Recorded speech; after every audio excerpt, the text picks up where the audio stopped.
Dear students, maths class 7 का exercise number 66 तीन शुरू होता चंद दिनों से ये लंबा एक्सरसाइज है। तो इसके क्वेश्चन 5 क्वेश्चन पहले हल कर चुकी है।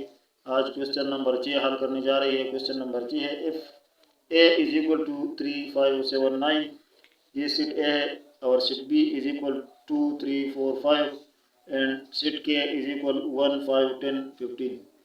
तो ये इसके एलिमेंट है, तीन सीट है। देन फाइंड, तो आप फाइंड करें क्या ए यूनियन बी यूनियन के।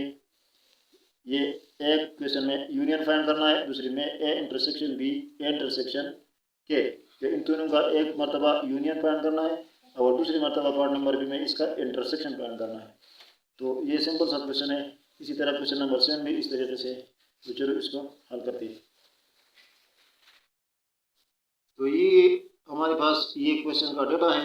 सीट ए बराबर 3, 5, 7, 9 और बी बराबर 2, 3, 4, 5 और सीट के बराबर 1, 5, 10, 15। तो अब पहले पार्ट नंबर ए में इसका इंटरसेक्शन पर यूनियन फाइंड करना है इन तीनों का। तो यहाँ पर क्वेश्चन लिखते हैं पार्ट नंबर ए, इसका यूनियन करती है ए यूनियन बी यूनियन के हमारे पास बराबर होगी। ए का हम लिखते हैं एलिमेंट 3, 5, 7, 9। फिर इस तरीके से यूनियन बी की एलिमेंट लिखते हैं तो 2, 3, 4, 5।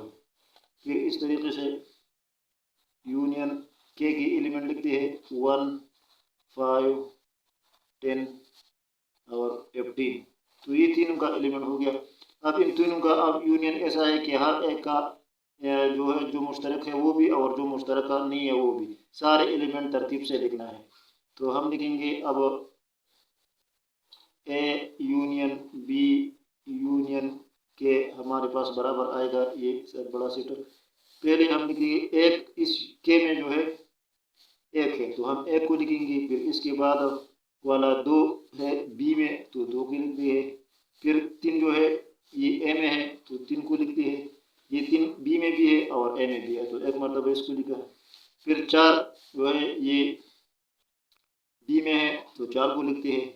फिर 5 जो है 5 तीनों में है लेकिन हम एक मरतबा 5 को लिखते हैं। इसके बाद चीनी है 7 है इसमें तो 7 को लिखते हैं। और इसके बाद फिर बड़ा 9 है तो 9 को लिखते हैं।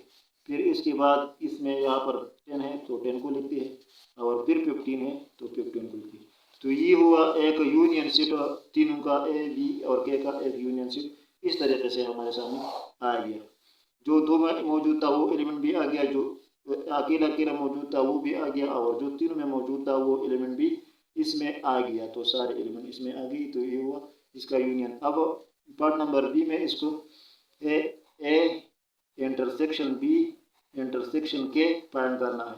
तो अब यहाँ पर इंटरसेक्शन को फाइंड करना है तो हम लिखते हैं इस ए सेट के एलिमेंट को 3, 5, 7 और 9। इसी तरह इंटरसेक्शन फिर बी की एलिमेंट लिखते हैं 2, 3, 4, 5। फिर इंटरसेक्शन फिर के की एलिमेंट लिखते हैं तो 1, 5, 10 और 15। तो अब यहाँ पर आप ऐसा करें कि ऐसा एलिमेंट ढूंढिए जो इस तीनों में मौजूद हो। तो इन तीनों में मौजूद जो एलिमेंट है वो सिर्फ 5 है। 5 तीनों में मौजूद है, ए में भी है और बी में भी है और के में भी है। तो ए इंटरसेक्शन बी इंटरसेक्शन के हमारे पास बराबर है सिर्फ 5। अब question number 7, if X is equal to 1, 2, 3, 20 तक हो, ये नेचुरल नंबर 20 तक। इसके बाद set y is equal to 2, 4, 6, 8, 10, ये इवन नंबर का सेट आगे कंटिन्यू। फिर सेट w बराबर 1, 2, 3, 4 और आगे कंटिन्यू, ये होल नंबर का सेट। देन फाइंड, तो x union y union w इसका यूनियन फाइंड करना है और फिर x intersection y intersection w इसको फाइंड करना है। तो चलो इसको हल करते हैं। ये क्वेश्चन नंबर 7 का डेटा हमने सामने दिखा। x इज इक्वल टू ये नेचुरल नंबर 1, 2, 3, 4, 20 तक ये नेचुरल नंबर का सेट है। x y और y set is equal to 2, 4, 6, 8 और आगे ये कंटिन्यू है लामहदूद है, तो ये है इवन नंबर का सेट। और इसी तरीके से set W is equal to 1 2 3 4 5 0 1 2 3 4 और आगे कंटिन्यू, तो ये होल नंबर का सेट है। अब इसका पहले x union y union W इसका यूनियन फाइंड करना है, और दूसरी पार्ट में फिर x intersection y intersection W को फाइंड करना है। तो पहले वाला पार्ट करते हैं ए, x union y union W हमारे पास बराबर आएगा, x के एलिमेंट लिखिए 1 2 3 4 और आगे 20 तक, यूनियन y के एलिमेंट लिखिए तो 2 4 6 8 और आगे कंटिन्यू है, और w की यूनियन इसके बीच में डाली, और w के एलिमेंट लिखिए जो कि होल नंबर है 0 1 2 3 4 और आगे कंटिन्यू है। तो इसका हमारे पास क्या आएगा, यूनियन इसका हमारे पास आएगा ये होल नंबर का सेट, जो 0 से शुरू होगा तो इसमें होल नंबर भी आएंगे, तो इसमें नेचुरल नंबर 20 तक जो है वो भी इसमें आएंगे, और इसमें इवन नंबर जो कि कंटिन्यू है लामहदूद है वो भी इसके अंदर आएंगे। तो हम लिखेंगे कि x union y union w is equal हमारे पास 0 1 2 3 4 5 और इसी तरीके से ये सारे आगे ये इसका हुआ यूनियन। अब पार्ट नंबर बी में इसका इंटरसेक्शन फाइंड करना है, तो इंटरसेक्शन x इंटरसेक्शन y और इंटरसेक्शन w इसको फाइंड करना है। तो x के एलिमेंट लिखिए जो कि नेचुरल नंबर है 20 तक 1 2 3 4 और आगे 20 तक सिर्फ है। इस तरीके से बीच में इंटरसेक्शन डाली, फिर y के एलिमेंट लिखी जो कि इवन नंबर है 2 4 6 8 और आगे कंटिन्यू, ये y के एलिमेंट हो गई इवन नंबर की, और फिर इंटरसेक्शन का साइन डाले, और फिर w का एलिमेंट लिखी जो कि 0 1 2 3 4 और आगे कंटिन्यू सारे होल नंबर है। तो इसमें इंटरसेक्शन वो नंबर है जो कि क्या है, जो कि इस नेचुरल नंबर 20 तक जो है वो भी इस सीट में भी मौजूद हो, इस सीट में भी मौजूद हो और इस सीट में भी मौजूद हो।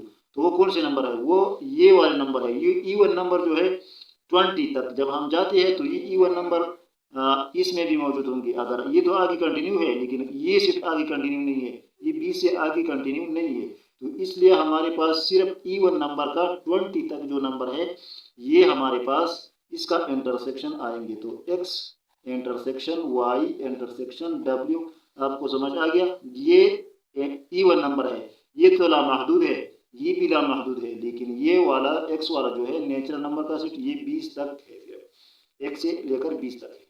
तो इसमें तो सारे नंबर है लेकिन यहाँ पर सारे नहीं है, यहाँ पर सिर्फ इवन है, यहाँ पर सारे है, इवन भी है और लामहदूद भी है, लेकिन इस सीट में लामहदूद तो है लेकिन इसमें सिर्फ इवन है।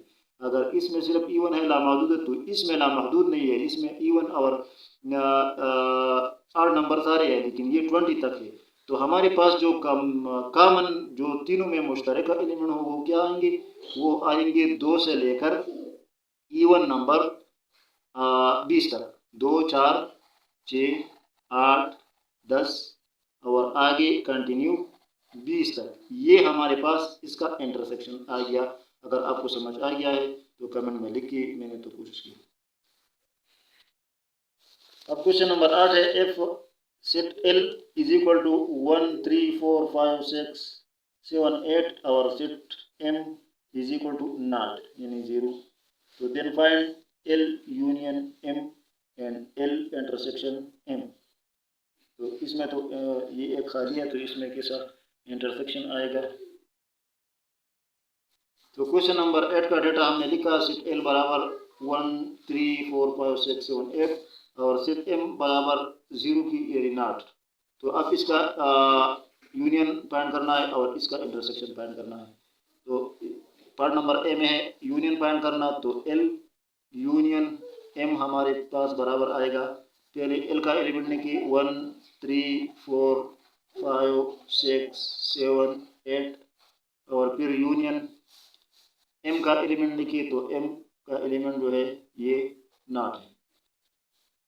तो हमारे पास क्या आ गया, ये इन सब का यूनियन, यानी वो एलिमेंट जो इसमें भी हो और इसमें भी हो, तो इसमें तो कुछ भी नहीं है, लेकिन इसमें जो है तो वो इसका यूनियन आता है। तो एल यूनियन एम जो है ये हमारे पास वापस सिर्फ एल का बराबर आता है। 1 3 4 5 6 7 8, क्योंकि एम में तो कुछ एलिमेंट है ही नहीं, वो तो खाली है, तो सिर्फ एम के एलिमेंट आ गई, बाकी यूनियन है। अब यहाँ पर पार्ट नंबर बी में जो है एल इंटरसेक्शन एम को फाइंड करना है। तो एल इंटरसेक्शन एम हमारे पास वही कहानी, एल का एलिमेंट लिखिए 1 3 4 5 6 7 8, और इंटरसेक्शन एम का एलिमेंट लिखिए तो एन का एलिमेंट जो है ये नॉट है, ये खाली है, तो इसमें कुछ भी नहीं है। तो हम इंटरसेक्शन में कॉमन एलिमेंट लेते हैं, तो कॉमन में तो यहाँ पर एलिमेंट है, लेकिन यहाँ पर ये नॉट है, जीरो है, खाली है, तो कुछ भी मुश्तरका नहीं है। तो एल इंटरसेक्शन एम हमारे पास बराबर है नॉट की, ये खाली। तो ये हुआ क्वेश्चन नंबर 8। तो आगे ये क्वेश्चन नंबर 9 जो है ये काफ़ी लंबा भी है और इसमें कुछ आपको समझाना है, तो ये वीडियो फिर लंबा हो जाएगा। तो आज के लिए इतना ही। ये क्वेश्चन नंबर 9 कल हल करेंगे और इसमें आपको समझाएंगे कि ये B dash union B is equal to U, ये क्या बी डैश क्या है इसमें और बी क्या है। तो ये बी डैश और डी डैश है, ये पहले इस एक्सरसाइज में नहीं आया ये, तो अब इस क्वेश्चन में आए हैं, तो इसको कल आपको समझाएंगे और डिटेल से इस क्वेश्चन को फिर कल हल करेंगे। तो आज के लिए इतना काफ़ी है। Thank you for watching.